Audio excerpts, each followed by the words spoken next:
നമസ്കാരം. ശമ്പള പരിഷ്കരണം നീണ്ടുപോകുമോ എന്നൊരു സംശയവും, ശമ്പള പരിഷ്കരണം ഇലക്ഷന് മുമ്പേ പ്രഖ്യാപിക്കാൻ കഴിയില്ലയോ എന്നുള്ള ആശങ്കയും ഉള്ളതുകൊണ്ട് ജീവനക്കാർക്ക് ഇടക്കാലാശ്വാസം അനുവദിക്കാനുള്ള തീരുമാനം അണിയറയിൽ സജീവ ചർച്ചയാണെന്നാണ് കേൾക്കുന്നത്. ഇപ്പോഴാണ് ശരിക്കും NGO യൂണിയൻകാരും KGO ക്കാരൊക്കെ ഇറങ്ങിപ്പണിയേണ്ടത്. ധനകാര്യ വകുപ്പിൽ നിന്ന് കിട്ടുന്ന ഒരു വളരെ കൃത്യമായ ഒരു വിവരം, അതായത് ഇൻ്റലിജൻസ് ബ്യൂറോ കണക്കുകൾ എടുത്തപ്പോൾ ശബരിമല വിഷയവും തിരിച്ചടിയാകും, ശമ്പള പരിഷ്കരണം പോലുള്ള കാര്യങ്ങൾ നടപ്പിലാക്കാത്തത് തിരിച്ചടിയാകും എന്നുള്ള റിപ്പോർട്ട് കിട്ടിയപ്പോഴാണ് ബാലഗോപാൽ അടക്കം തോറ്റുപോകുമെന്നൊരു തോന്നലുണ്ടാവുകയും, പ്രത്യേകിച്ച് അവിടെ ഐഷ പോറ്റിയും രശ്മിയും ഒക്കെ പല വഴിക്കൊക്കെ മാറി പല രൂപത്തിൽ നിൽക്കുമ്പോൾ തോറ്റുപോകുമെന്നൊരു തോന്നൽ വന്നപ്പോഴാണ് ഉൾവിളി ഉണ്ടായിരിക്കുന്നു, ഭൂതോദയം ഉണ്ടായിരിക്കുന്നു. 4%, 5% ഇൻട്രിം റിലീഫ്, അതായത് ഇടക്കാല ആശ്വാസം അനുവദിക്കും. ഈ തുക പിന്നീട് ശമ്പള പരിഷ്കരണം വരുമ്പോൾ അഡ്ജസ്റ്റ് ചെയ്യും, അത് വേറെ കാര്യം. പക്ഷേ സർക്കാർ ഉദ്യോഗസ്ഥരെ സംബന്ധിച്ചിടത്തോളം ഒരു ഇടക്കാല ആശ്വാസം കിട്ടാൻ സാധ്യതയുണ്ട്, ഒരു ഇൻട്രീം റിലീഫ് കിട്ടാൻ സാധ്യതയുണ്ട്. 1983 ഇതുപോലെ ഇൻട്രീം റിലീഫ് കൊടുത്തിരുന്നു, 1993 കൊടുത്തിരുന്നു. ഇൻട്രീം റിലീഫ് കൊടുക്കുക എന്ന് പറയുന്നത്, ഇടക്കാല ആശ്വാസം കൊടുക്കുക എന്ന് പറയുന്നത് വലിയ കാര്യമൊന്നുമല്ല. അത് അതീവ ഗൗരവതരമായി ഗവൺമെൻറ് ചെയ്യാൻ പോകുന്നു എന്നാണ് കേൾക്കുന്നത്. എന്തായാലും ഈ സർവീസ് സംഘടനകൾ ഈ ഒരു ചെറിയ ലൂപ്പ് ഹോൾ വെച്ചുകൊണ്ട് സർവീസ് സംഘടനകൾ ഇടിച്ചു നിൽക്കണം, അതുപോലെ തന്നെ പെൻഷൻകാരും ഇടിച്ചു നിൽക്കണം. ഇടക്കാല ആശ്വാസം കൊടുക്കുകയാണെങ്കിൽ അതിൻ്റെ ബെനിഫിറ്റ് ഒരു 5% തുക, ശമ്പളത്തിൻ്റെ 5% ഇപ്പോൾ നിങ്ങൾക്ക് ഇടക്കാല ആശ്വാസമായി കിട്ടാനുള്ള എല്ലാ സാധ്യതയുമുണ്ട്. അതുകൊണ്ട് തന്നെ ഉദ്യോഗസ്ഥർ ഇടിച്ചു നിൽക്കണം, ഗവൺമെൻറ്റിൽ നിന്നത് പിടിച്ചു വാങ്ങണം. കാരണം ഗവൺമെൻറ്റിനെ സംബന്ധിച്ചിടത്തോളം പല കാര്യങ്ങളും പറയുകയും പറയുന്നതിൽ നിന്ന് ചാടിക്കളിക്കുകയും ചെയ്യുന്ന വല്ലാത്തൊരു സ്വഭാവമുണ്ട്. ശമ്പള പരിഷ്കരണം വരുമെന്ന് കഴിഞ്ഞ് 1 വർഷമായി പറഞ്ഞിട്ട് അവസാനം കലമുടയ്ക്കാൻ നേരത്ത്, അടിയന്തരം നടക്കാൻ ഏറ്റവും അവസാനമാണ് ഇത് കൊണ്ടുവന്നവർ ചെയ്തത്. അതുപോലെ DA സംബന്ധിച്ച് ഇനിയും കേസ് കിടക്കുന്നേ ഉള്ളൂ. അതിനിടയിലാണ് മറ്റൊരു വാർത്ത വന്നത്. സർക്കാർ ഉദ്യോഗസ്ഥർക്ക് DA 290 ദിവസത്തെ, 286, 87 ദിവസം, 94, 290, 300 ദിവസത്തിനകത്തുള്ള DA കുടിശ്ശിക കൊടുക്കാൻ കിടക്കുമ്പോഴാണ് ഇത്രയും DA കുടിശ്ശിക നമ്മുടെ മന്ത്രിമാരുടെ പേഴ്സണൽ സ്റ്റാഫിൽ വരുന്ന 10-700 പേരിൽ 10-400 പേർക്ക്, അതായത് ഡെപ്യൂട്ടേഷനിൽ വന്നിരിക്കുന്ന ഉദ്യോഗസ്ഥർ ഒഴിച്ചുള്ള 10-400 പേർക്ക് കൊടുത്തു തീർക്കാൻ തീരുമാനിച്ചു. തുകയായി കയ്യിൽ കൊടുക്കുകയാണ്. പക്ഷേ അതിനകത്തൊരു പ്രശ്നമുള്ളത്, ഒരു 10-400 പേര്, ഇപ്പോൾ ഡ്രൈവർമാർ, അതുപോലെ തന്നെ പിയൂണന്മാർ, ലാസ്റ്റ് ഗ്രേഡ് പോസ്റ്റിലുള്ളവർ, ചില APSമാർ, PSമാർ, ഇവരെല്ലാം പലപ്പോഴും പൊളിറ്റിക്കൽ അപ്പോയിൻമെൻ്റ് ആയിരിക്കും.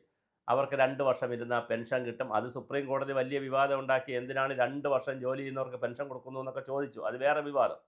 അവർക്ക് ഇത് കഴിഞ്ഞാൽ പിന്നെ കൊടുക്കാൻ അടുത്ത ഗവൺമെൻറ് വന്നാൽ ചിലപ്പോൾ സമയത്ത് കൊടുക്കണമെന്നില്ല. വേറെ UDF ഗവൺമെൻറ്റൊക്കെയാണ് വരണമെങ്കിൽ ഇത് സമയത്ത് കൊടുക്കണം. അതുകൊണ്ട് അവർ കോൺട്രാക്റ്റ് എംപ്ലോയീസ് ആണ്, അവർ ജോലിയുള്ളവരല്ല, പാർട്ടിയുടെ പ്രവർത്തകരും അല്ലാതെ ഉള്ളവരുമാണ് ഈ 10-400 പേർ. അപ്പോൾ അവർക്ക് കൊടുക്കണ്ടേ എന്ന് ചോദിച്ചാൽ ന്യായമാണ്.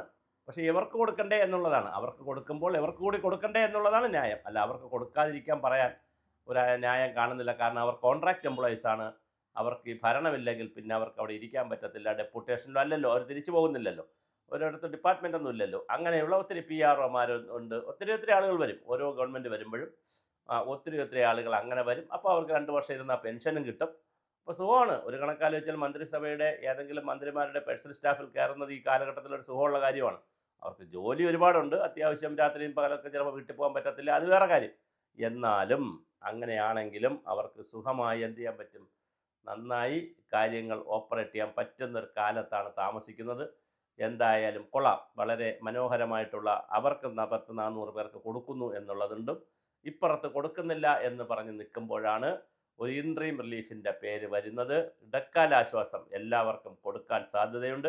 അതൊരു 4% വേണമോ 5% വേണമോ എന്നുള്ളതിനെ സംബന്ധിച്ചൊക്കെയുള്ള ചർച്ചകൾ നടക്കുകയാണ്. കാരണം ഇലക്ഷന് മുമ്പ് പരമാവധി ആളുകളെ സുഖിപ്പിക്കുക, പഞ്ചസാര ഇടുക, അല്ലെങ്കിൽ പഞ്ചസാര ലഡുവൊക്കെ കൊടുത്ത് സുഖിപ്പിച്ച് നിർത്തേണ്ടത് വളരെ അത്യാവശ്യമാണ്. ഇപ്പോൾ സർക്കാർ ഉദ്യോഗസ്ഥർ തിരിഞ്ഞു നിൽക്കുകയാണ്, ഗവൺമെൻറ്റുമായി പിണങ്ങി നിൽക്കുകയാണ്. കാരണം DA അരിയർ കൊടുത്തിട്ടില്ല, അതുപോലെ തന്നെ ശമ്പള പരിഷ്കരണ കമ്മീഷനെ സമയത്ത് വച്ചില്ല. അങ്ങനെ പിന്നെ നേരത്തെ കൊടുത്ത DA അരിയർ തന്നെ വളരെ വലിയ സംഘർഷത്തിലൂടെയും തർക്കങ്ങളിലൂടെയും കോടതി കേസുകളിലൂടെ കേസ് തീർന്നിട്ടുമില്ല, കോടതി കിടക്കുന്നേ ഉള്ളൂ. അങ്ങനെ വലിയ ബുദ്ധിമുട്ടിലൂടെയാണ്, സാമൂഹ്യ സമ്മർദ്ദത്തിലൂടെയാണ് കുറച്ചെങ്കിലും കൊടുത്തത്. അപ്പോൾ ഇനിയും കുറേ കൊടുക്കാനുമുണ്ട്, അരിയർ കൊടുക്കാനുണ്ട്. പിന്നെ കൊടുക്കുമെന്നൊക്കെ പറഞ്ഞെങ്കിലും എന്ന് കൊടുക്കുമെന്നൊന്നും അറിയത്തില്ല. മറ്റൊരു സ്ഥലത്തും അങ്ങനെ അരിയറൊന്നും കൊടുക്കാനില്ല. അപ്പോൾ ഇവിടെയാണ് ഈ കുഴപ്പങ്ങളെല്ലാം കാണിച്ചു വെച്ചിരിക്കുന്നത്. അപ്പോൾ അതിൻ്റെ പേരിൽ തീർച്ചയായിട്ടും എന്താണ് കിട്ടുക എന്നറിഞ്ഞാതെ വിഷമിച്ച് നിൽക്കുന്ന സർക്കാർ ഉദ്യോഗസ്ഥർക്ക് ബമ്പർ അടിക്കാൻ പോവുകയാണ്. ഇൻട്രീം റിലീഫ്, ഇടക്കാല ആശ്വാസം 4% 5% എന്നറിയില്ല. എന്തായാലും 5% താഴെയുള്ള ഇടക്കാല ആശ്വാസം, ഇൻട്രീം റിലീഫ് എന്നാണ് അതിന് പറയുന്നത്.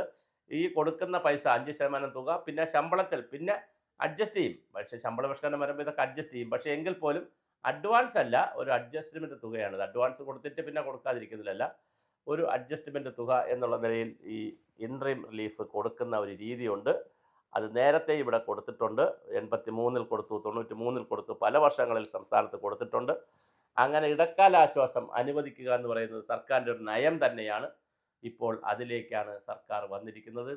ഈ ശമ്പള പരിഷ്കരണം നീണ്ടു പോകുന്നത് കൊണ്ടും അല്ലെങ്കിൽ ഇലക്ഷന് മുമ്പ് ശമ്പള പരിഷ്കരണം വരുത്താൻ ഉള്ള ഒരു സമയപരിമിതി ഉള്ളത് കൊണ്ട്, അല്ലെങ്കിൽ സമയം തികയാത്തത് കൊണ്ട് നേരെ ഇടക്കാല ആശ്വാസത്തിലേക്ക് പോവുകയാണ്. അപ്പോൾ അതുകൊണ്ട് തന്നെ ഉദ്യോഗസ്ഥന്മാർക്കെല്ലാം വലിയൊരു ആശ്വാസമാണ് കിട്ടുന്നത്. ഇൻട്രീം റിലീഫ് എന്ന പേരിൽ, ഇടക്കാല ആശ്വാസം എന്ന പറയുന്ന പേരിൽ 5% തുക കിട്ടാനുള്ള സാധ്യത വളരെ കൂടുതലാണ്. ഇനി ഈ ചിന്ത സെക്രട്ടേറിയറ്റിൽ വന്നു എന്നാണ് ഞാൻ പറയുന്നത്. പക്ഷേ അതിനെ ഡെവലപ്പ് ചെയ്ത് ഇൻ്റലിജൻസ് റിപ്പോർട്ടും ധനകാര്യ വകുപ്പിൻ്റെ റിപ്പോർട്ടും എല്ലാം വെച്ചുകൊണ്ട് കാര്യങ്ങൾ നീങ്ങുന്നു. പക്ഷേ അതിനെ ഡെവലപ്പ് ചെയ്ത് കൊണ്ടുപോകാൻ പൊളിറ്റിക്കൽ സമ്മർദ്ദം കൂടി, അല്ലെങ്കിൽ സർവീസ് സംഘടനകളുടെ സമ്മർദ്ദം കൂടി ഉണ്ടെങ്കിൽ തീർച്ചയായിട്ടും ആ ഇൻട്രീം റിലീഫ് എന്ന് പറയുന്ന ഓർഡർ ഇറക്കാൻ പറ്റും. ബാലഗോപാൽ ഒരിക്കൽ കൂടി സർക്കാർ ഉദ്യോഗസ്ഥരോടും പെൻഷൻകാരോടും ഒപ്പമാണെന്ന് തെളിയിക്കാൻ പറ്റും. അങ്ങനെ വോട്ട് പിടിക്കുന്ന പ്രോസസ്സിൽ കുറേ കൂടി കോൺഫിഡൻറ്റോടുകൂടി ബാലഗോപാലിന് മത്സരിക്കാൻ കഴിയും. കെ.എൻ. ബാലഗോപാലിനും സംഘത്തിനും കഴിയും എന്നാണ് ഇപ്പോൾ മനസ്സിലാക്കുന്നത്. എന്തായാലും ഇൻട്രീം റിലീഫ് വരട്ടെ. ഇടക്കാല ആശ്വാസം എന്ന് പറയുന്ന സർക്കാർ ഉദ്യോഗസ്ഥർക്ക് ഇടയ്ക്കിടയ്ക്ക് ഇങ്ങനെ അതായത് പ്രതിസന്ധികൾ വരുമ്പോൾ, ശമ്പള പരിഷ്കരണ സംവിധാനങ്ങൾ നീണ്ടുപോകുമ്പോൾ, DA കൊടുക്കാതെ വരുന്ന സാഹചര്യത്തിൽ ഇങ്ങനെയൊക്കെ ഉള്ളപ്പോൾ സഹായിക്കുന്നതിന് വേണ്ടിയിട്ടാണ് ഇങ്ങനെ പല ക്ലോസുകളും സർക്കാരിൽ വച്ചിരിക്കുന്നത്. അതിൽ വളരെ പ്രധാനപ്പെട്ട ഒരു ക്ലോസാണ് ഇൻട്രീം റിലീഫ്, ഇടക്കാല ആശ്വാസം. അത് കൊടുക്കാൻ സർക്കാർ തത്വത്തിൽ തീരുമാനിച്ചിട്ടുണ്ട്. അപ്പോൾ നമ്മുടെ ഉദ്യോഗസ്ഥന്മാർക്ക് കോളടിച്ചു എന്നാണ് ഞാൻ മനസ്സിലാക്കുന്നത്. പക്ഷേ ഉത്തരവിറങ്ങിയിട്ടില്ല. ആ ഉത്തരവിറക്കാനുള്ള ശ്രമങ്ങൾ എല്ലാവരുടെ ഭാഗത്തു നിന്നും ഉണ്ടാകട്ടെ. ഉത്തരവിറങ്ങിയാൽ 5% ഇലക്ഷന് മുമ്പേ അടിച്ചു മാറ്റാം.